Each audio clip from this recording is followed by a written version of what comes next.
அப்போது சிறுவனாக இருந்த முருகப்பெருமான் பிரம்மனிடம், நீர் படைப்பு தொழில் செய்கிறீரே, உமக்கு அதன் மூல மந்திரமான ஓம் என்ற பிரணவத்தின் பொருள் தெரியுமா என்று கேட்டார். படைப்பு கடவுளுக்கே அந்த ரகசியம் தெரியவில்லை. இதனால் கோபமடைந்த முருகன் பிரம்மனை சிறையில் அடைத்தார்.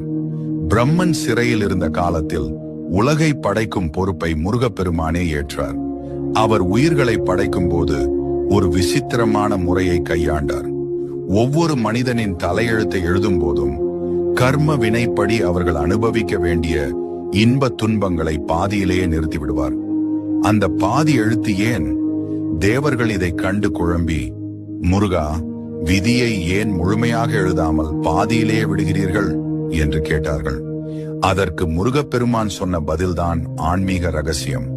நான் விதியை முழுமையாக எழுதிவிட்டால் அந்த விதிக்கு நானே கட்டுப்பட வேண்டி வரும்.